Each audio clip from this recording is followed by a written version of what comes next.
Satoshi Saturday number 91. You're getting Satoshis for pennies on the dollar today. You have no idea. And that, ladies and gentlemen, is what we're going to talk about today. What is up, guys? It is Saturday, November 8th, 2025. We're at the Bitcoin block height of 922,773. TikTok, next block as of this recording. The Bitcoin price is just a little over 102,000, 102,050, just about. But that's not the important part. The important part is for $1. Yes, I said it. For $1, for those of you in the future that are watching this, you can get yourself 980 Satoshis. And yes, I said it. For $1. My goodness, guys, welcome back to another episode of Satoshi Saturday, the official Satoshi Saturday. And I believe I'm the only one that does these. And as you can see from the title, you're getting Satoshis for pennies on the dollars. And again, that's what I want to talk to you guys about today. I'm going to say some things today that are going to blow some of your minds. Or you're going to think I'm crazy and I just maybe fell off a rocking chair or something. Fell off my rocker. Maybe a little bit of both. I don't know. But don't kill the messenger, guys, what I'm getting ready to tell you. It's math, ladies and gentlemen. It's math. Especially with a scarce asset. Let's do a hypothetical scenario real quick. All right, let's play a game. Let's just say there was a man on the internet and he was selling you money. He was selling you money. He had money, and let's just say he called them dollars or something, or units of money, right? But they're like dollars, right? The name of it doesn't matter, right? You just know that it's money, and he's comparing it to your US dollar, all right? And he says to you, he says, listen, I'm gonna make a deal with you, all right? And you say, what? He says, listen, I'm going to sell you these units for very, very cheap, for pennies on the dollar. Well, there's one thing you have to do in order to get these. He said, what's that? You can't spend these units of money or these dollars or whatever you want to call them for 10 to 15 years, at least 10 years, but you can wait 15 or longer than that. But at the minimum, 10 years, 10 to 15 years. Okay, well, how much can I get? Well, I'm going to give you 8 units for 1 penny. 8 of these dollars or whatever you want to call them for 1 penny today. That's the minimum you have to spend is 1 penny. You get 8 of them. But the more you spend, the more I'll give you. If I give you, 10, if you give me 10 cents, I'll give you 90 something of them. 25 cents, I'll give you more. But for $1, if you give me one of your dollars today, I'll give you 980 of these units, dollars, whatever you want to call them, today.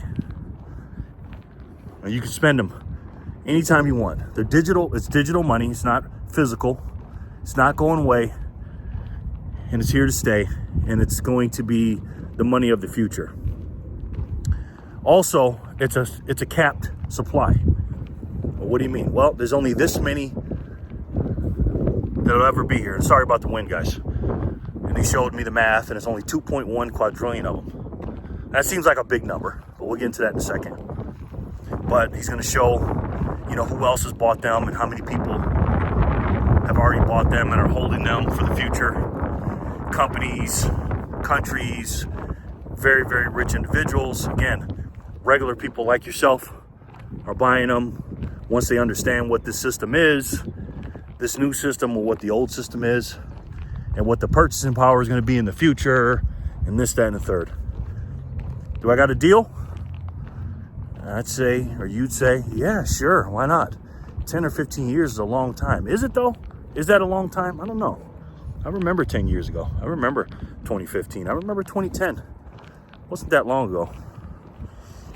So now once you make that deal, you start realizing that the system we're in, it's a flawed system.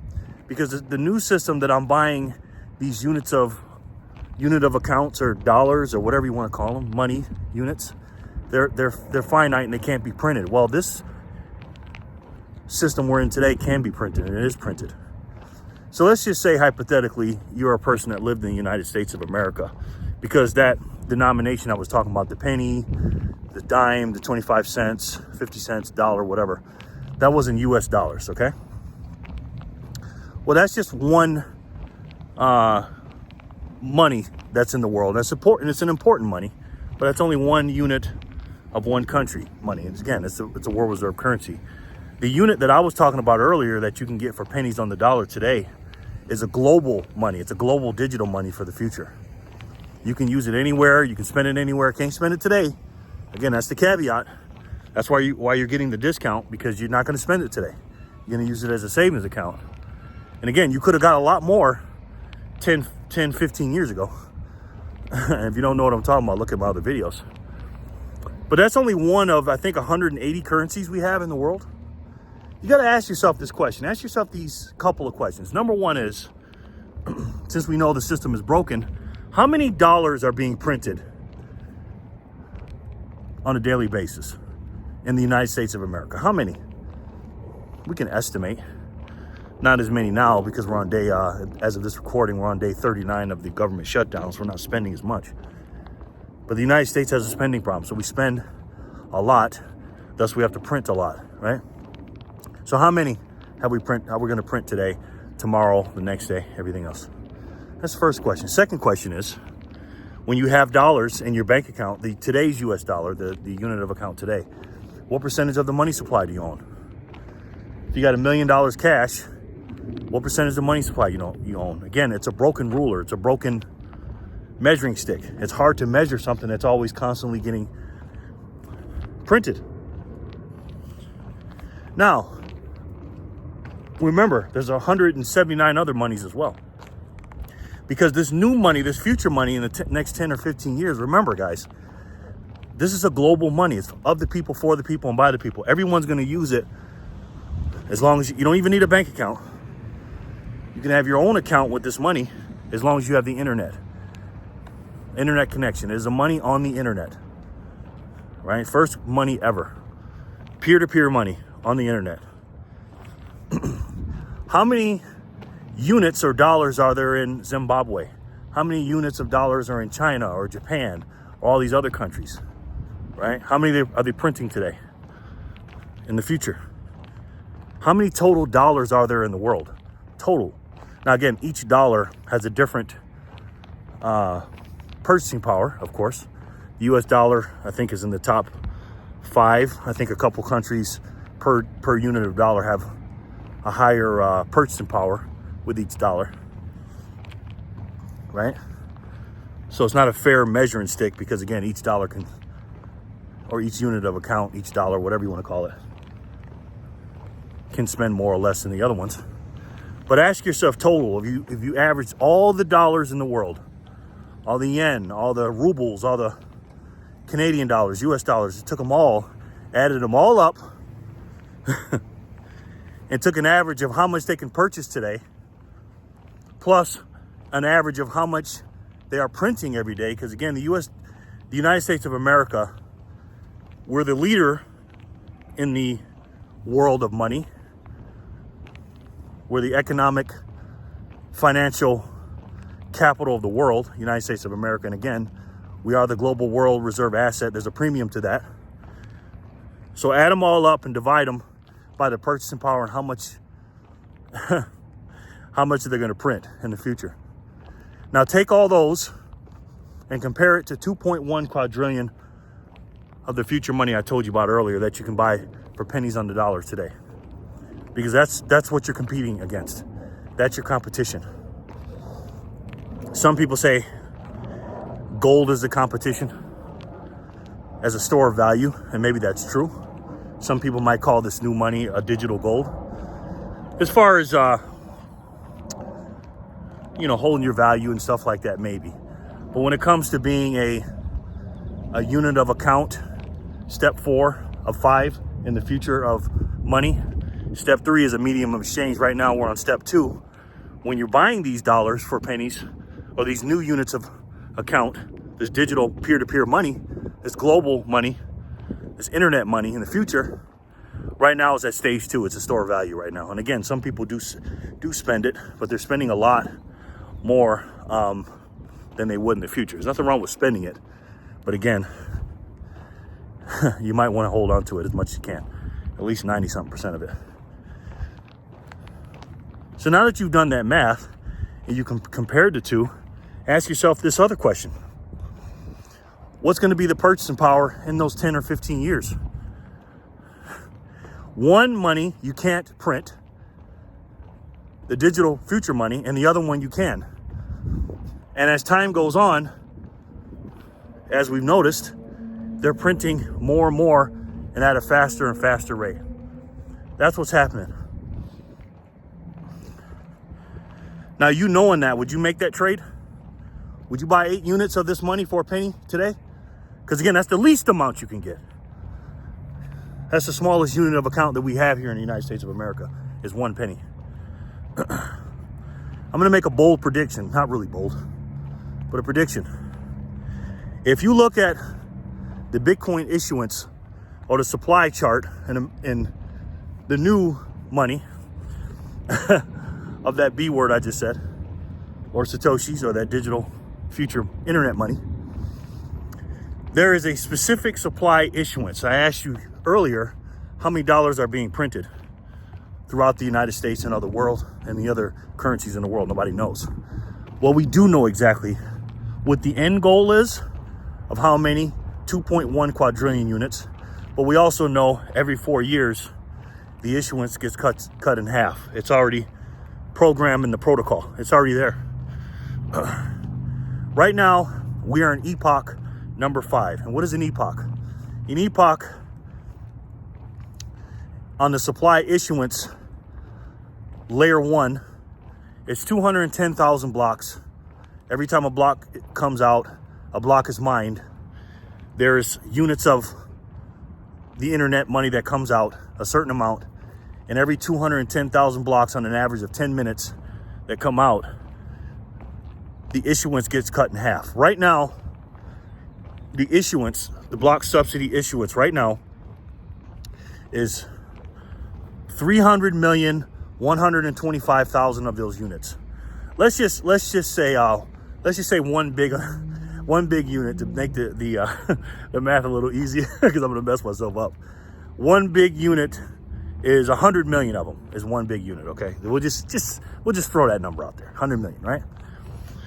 There's 3.125 of these units that's being mined every 10 minutes or so on average in 4 years. We're almost halfway through that.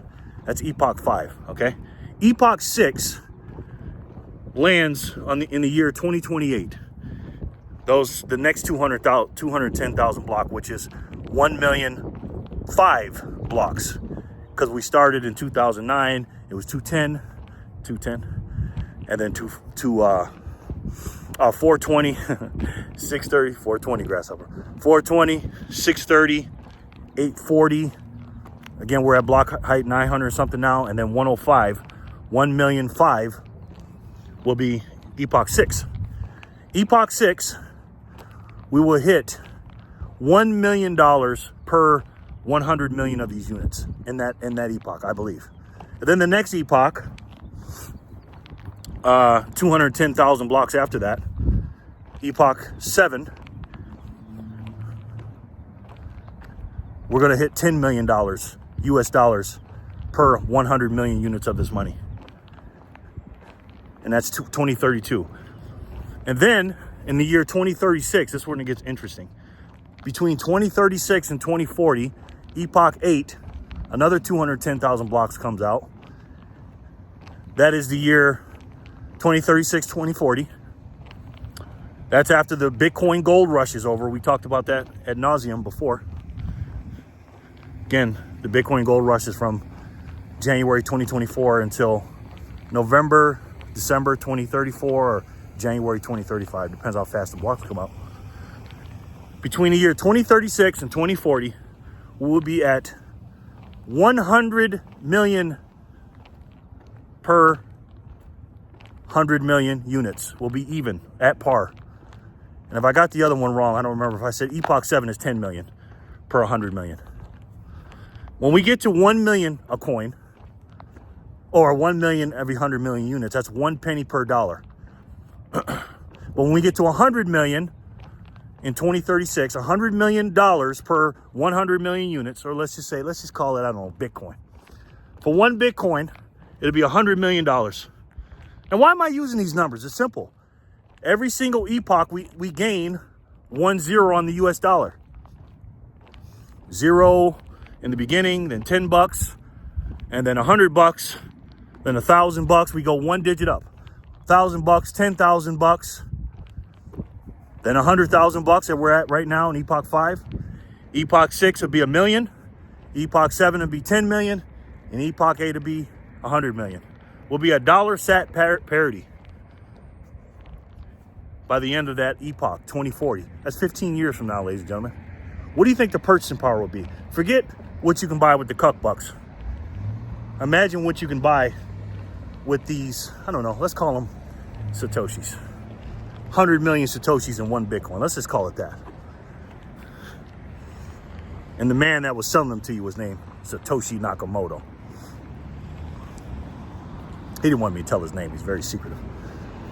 What will be your purchasing power then? Think about that. This is not far-fetched. This is why I tell people, don't worry about Bitcoins. Bitcoins. Worry about Satoshis. Now, this is my prediction. My final prediction. And I've been saying this the last couple of months. This is when I believe, Epoch 8, we will be moving the decimal point back by 1. What do I mean? What decimal point? When you look at Bitcoin, when you look at one Bitcoin, again, one Bitcoin is 100 million Satoshis. If you look at it written down, it's one dot with 8 zeros behind it. 8 digits. That's one Bitcoin. And those 8 digits represent a whole bunch of Satoshis if you put the Satoshis in there. We're going to have to move it back 1, I believe, because one Satoshi is going to be so powerful by then and so divisible, and it's going to need to be more divisible. It's going to blow your mind. Let me tell you something. Let's take bitcoinsperperson.com, that website. bitcoinsperperson.com. Type that in. You'll see what we're at today. We're almost at 95% supply issuance total at 19 point something million per coin and 8 billion people. I truly believe if we divided it or given it out evenly, it wouldn't be that number that they say, 200 something Satoshis per person. It's not going to be that. Okay, evenly.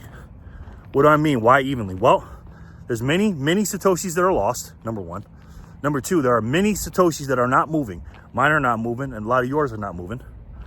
There's plenty of Satoshis from countries, like I said, big governments, big companies like BlackRock and all the ETFs, and of course Michael Saylor and Strategy, that these coins are off the market. There are people that are OGs that have just sold a bunch of Bitcoin into the market, and the quote-unquote price crashed from October 10th up and down. Some crashed, then early November it crashed, and may do it again. Some of these OGs might sell. But the reason why, when these thousands and thousands and thousands and thousands of Bitcoins, which are hundreds and hundreds and hundreds or billions of Satoshis, go back into the market, it's not crashing the price, is because it's simple.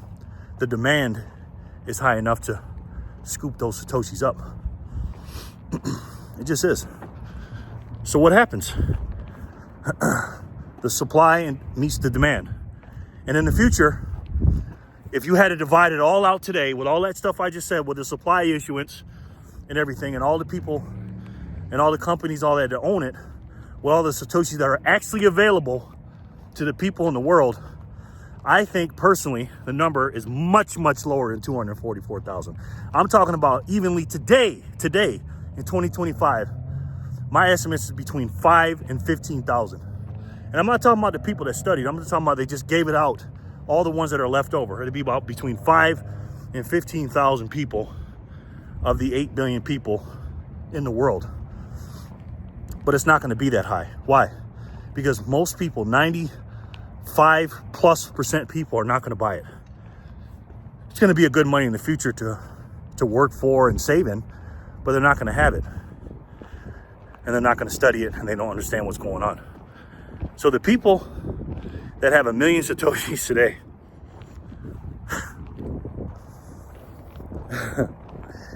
oh my gosh, you have no idea. You're going to be cooking with fish grease, ladies and gentlemen.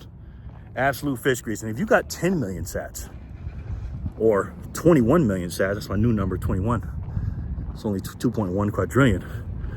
Not only will you be cooking with fish grease, but that stove or that pot's going to be so hot, everybody's going to be standing back. And people are not going to believe that you got Satoshis before the decimal point got moved back. Because again, you're going to have to divide it up and make it more divisible in the future, because one Satoshi is going to be so powerful. So I know that sounds unbelievable, but those are real numbers, guys. Do your own numbers in the comment section, please. Let me know if you agree or disagree with me. But again, in the future, in my personal opinion, not only will Satoshis be more powerful than dollars, but less abundant and more impactful on humans in their lives. Let me know what you guys think in the comment section below. And again, guys, listen, we know where this thing is going. I know those are unbelievable numbers, but I want you to do your own numbers. Those are my numbers. What are yours? But I'll tell you this, one day, you're not gonna be able to work and get fiat currency and trade that cuck bucks in for Satoshis. You're not gonna be able to do it. You're gonna have to work for it. Trade in goods and services and everything else, because people are gonna realize what this thing is. And the only reason Bitcoin is $102,000 today is because nobody understands what it is, but you do. And if you don't, you need to keep studying. And for those of you that do know, and since you do know that, keep studying, work your ass off, and keep on stacking. Because in the future, your family is going to build statues of you for what you know today. And since you know that, please, Lord, let these words, please, get into their hearts and souls, and let them understand what they have, and for them to act accordingly. Stack Satoshis today, guys, so that you and your family don't have to work for those exact same Satoshis tomorrow. I love each and every one of you, and I'll talk to you soon. Peace and love, guys.